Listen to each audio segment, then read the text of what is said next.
Se você entrar lá no Google agora e pesquisar o que é programação, é isso aqui que você vai encontrar. Que a programação é o processo de escrita, teste e manutenção de um programa de computador. E o programa é descrito em uma linguagem de programação, embora seja possível, com alguma dificuldade, escrevê-lo em linguagem de máquina. E aqui tem 3 palavras que, para você entender o que tudo isso significa, você tem que entender elas primeiro, que são programa de computador, linguagem de programação e linguagem de máquina. Então vamos lá, o que é um programa de computador? Se você pesquisar isso no Google também, você vai encontrar que é um conjunto de instruções que descreve uma tarefa a ser realizada pelo computador. Então, absolutamente tudo que você faz na internet hoje, por mais que você tenha uma interface muito simples para o usuário mexer e dele compreender, tudo aquilo está sendo descrito para o computador. Então, nada foge daquilo que o computador sabe que está acontecendo em absolutamente todos os lugares. Seja na tela do computador, seja com as informações que você está fazendo com aquilo. Então, tudo é previsto pelo computador. Um clique no botão esquerdo, um clique no botão direito, tudo aquilo, o programa tem um script que ele vai ler, e aí quando ele lê aquilo, ele vai saber o que fazer com aquilo. Só que a linguagem que o computador compreende não é a mesma que a gente compreende. O computador não entende as coisas da mesma forma. Ele compreende as coisas em linguagem de máquina, que é uma linguagem de baixo nível. Se você pesquisar linguagem de máquina no Google, é isso aqui que você vai encontrar. Um programa em código de máquina consiste de uma sequência de bytes que correspondem a instruções a serem executadas pelo processador.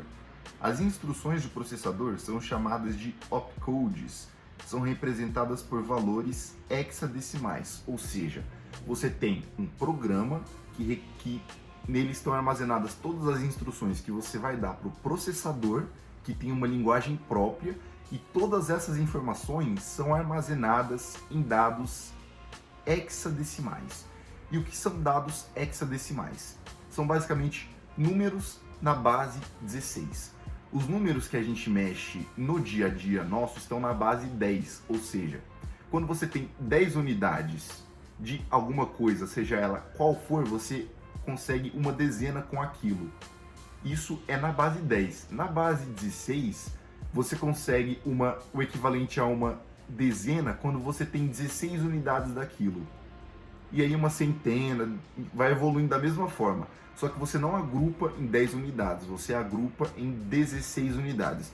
E assim existem várias bases, tem base 2, base 3, base 4.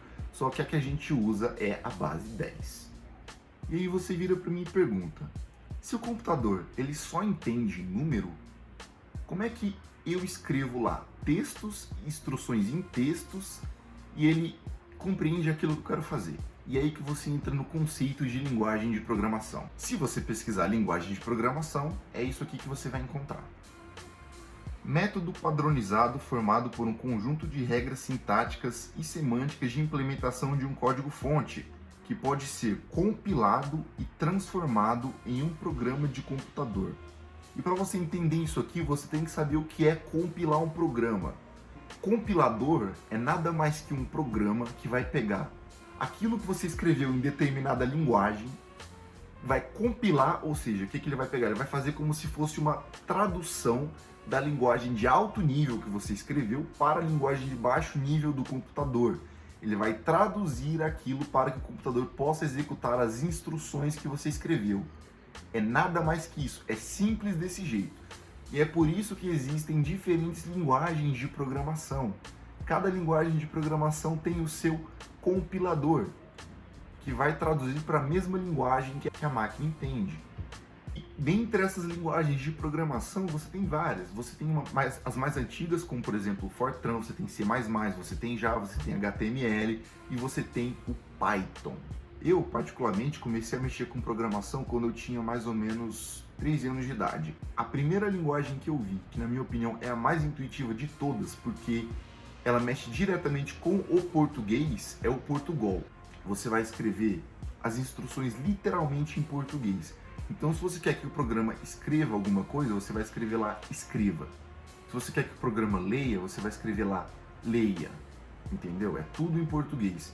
E se você está começando a programar agora, eu recomendo que você veja as coisas primeiro em Portugal, porque dessa forma você vai poder pegar primeiro os conceitos para depois pegar esses conceitos e aplicar eles em outras linguagens. Porque se você parar para pensar, a lógica da programação, ela é sempre a mesma. E é por isso que você pode escrever qualquer programa em um fluxograma. O que é um fluxograma? É o que o computador vai realizar. Agora, como o computador vai realizar é a linguagem, que pode ser qualquer uma, não importa a linguagem. O que importa é que o computador entenda aquilo que você quer que ele faça. Então, vamos para o computador para mostrar um programa extremamente simples feito em Portugal. Então, o programa de edição de texto aqui do programa que eu vou usar é o Portugal Studio.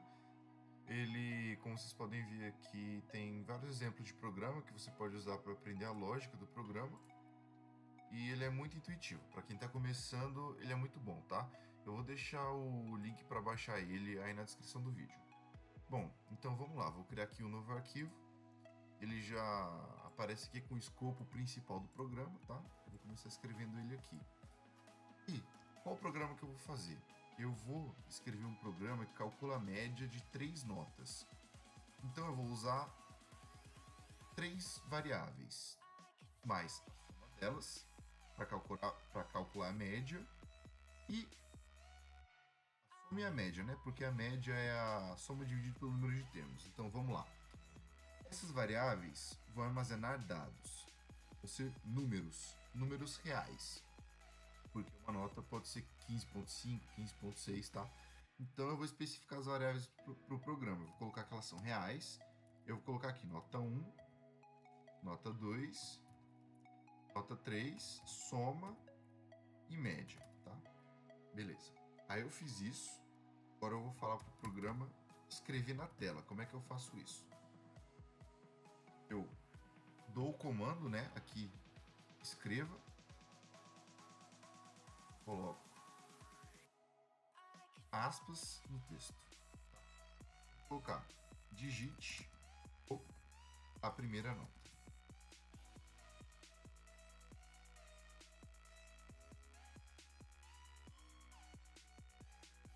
E vou mandar ele ler a nota 1.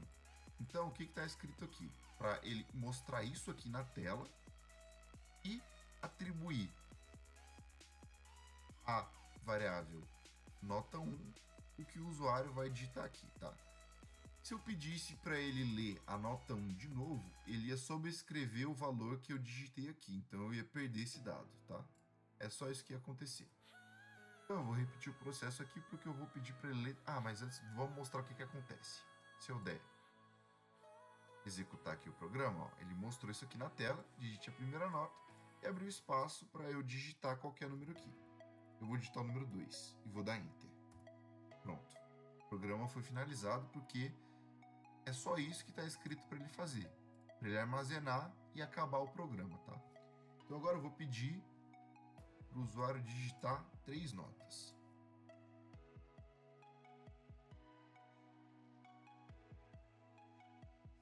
Nota.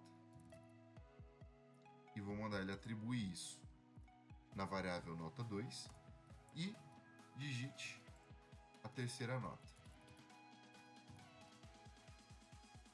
E vou mandar ele atribuir isso na nota 3. Então, se eu rodar isso aqui, ó, ele vai pedir só 3 notas e vai finalizar o programa. 5, 5, 5. E acabou o programa. Só que eu quero que ele calcule a média. Então, a média é a soma dividida pelo número de termos. Então, a soma ela vai ser igual a nota 1 mais nota 2 mais nota 3. E a média vai ser igual a soma dividido por 3. Tá? E agora vamos pedir para ele mostrar essa média na tela. Então, vamos colocar escreva a média. Vamos rodar isso aqui. Vou colocar 555, que a média de 555 tem que ser 5. 555. Apareceu aqui 5. O programa está funcionando. Vamos colocar aqui, sei lá, 6, 7 e 8. Média 7, tá? Então, o programa está funcionando direitinho. Agora, vamos supor que em uma escola fictícia a média das notas seja 6. Então, se você tirar acima de 6, você está acima da média. Se você tirar abaixo, você está abaixo da média. Então, eu vou mostrar aqui um exemplo daquele if statement. Se acontecer isso, faça isso. Se acontecer outra coisa, faça outra coisa, tá? Então eu vou escrever aqui. Se a média for maior que 6, ele vai fazer tudo o que está aqui dentro. Então, eu vou mandar ele escrever o seguinte: você está acima da média.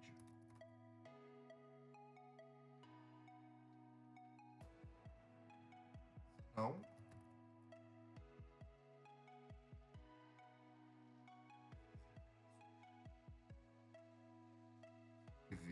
Escreva.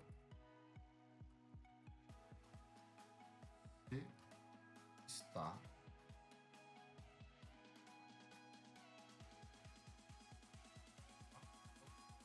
vai ler o primeiro, a primeira nota, a primeira, a segunda e a terceira. Vai calcular a média, e se a média estiver acima de 6, ele vai escrever isso aqui. Se não, ou seja, se a média for igual ou menor a 6, ele vai escrever isso aqui. Então vamos rodar. Digite a primeira nota. Vamos ver acima de 6. Vamos colocar 8, 8, 8. Você está acima da média. Agora vamos colocar 2, 2, 2.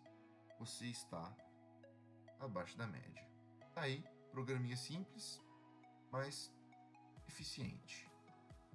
E só a título de curiosidade, se você quisesse usar um laço de repetição, que eu não vou mostrar aqui agora, mas dava para o usuário digitar quantas notas ele quer tirar a média, e aí seria variável. Eu posso escrever 2 e fazer a média de 2 notas, escrever 5, fazer a média de 5 notas. Isso é possível. Para você entender mais sobre determinada coisa, você tem que prestar atenção em como as coisas se desenrolaram através do tempo, sobre a história daquilo. E o que aconteceu com a programação? Ela não foi sempre do jeito que é hoje. As linguagens não foram sempre do jeito que é hoje. Inicialmente, você tinha que ter o conhecimento da linguagem de máquina em si. O que exatamente você vai dizer para o computador, para o processador do computador. Isso por volta da década de 40. Na década de 50, apareceram as linguagens de primeira geração. Você ainda tinha que ter um certo conhecimento na linguagem de baixo nível da máquina, mas já apareceu alguma coisa de programação lógica ali, com foco totalmente em cálculos matemáticos. Na década de 60 apareceram as linguagens de segunda geração, com enfoque totalmente no processamento dos dados, e foram aí que começaram a ser montados os primeiros sistemas bancários. E na década de 70 apareceram as linguagens de terceira geração, que são as linguagens voltadas para a estrutura do código. A programação estruturada nasceu aí. E a programação estruturada, a principal característica dela, tem várias, mas a principal e mais comentada, que uma linguagem que meio que viu isso acontecer, foi o Fortran. Por quê? Porque o Fortran começou sendo criado como uma linguagem não estruturada e depois passou a ser uma linguagem estruturada. E a principal característica é a proibição dos comandos de desvio. E o que isso significa? Significa o seguinte: quando você escreve um programa, ele tem várias linhas. Como é que o compilador faz a leitura dessas linhas? Ele lê primeiro a primeira, depois a segunda, terceira, quarta, quinta, e ele não foge dessa ordem. Caminhão.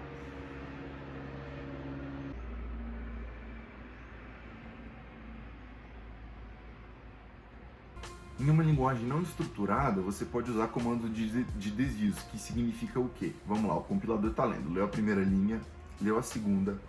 Quando ele chega na terceira, tem um comando lá, go to, e o número da linha, que é vá para.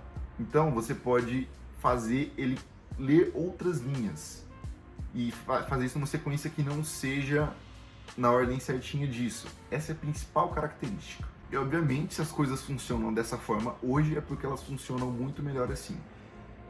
Um grande exemplo disso que você pode, não sei se você mexe com programação ou não, mas no C++, quando você vai usar um if statement, você primeiro coloca lá a sua condição, abre uma chave, coloca tudo aquilo que vai estar dentro do if na chave e você fecha a chave.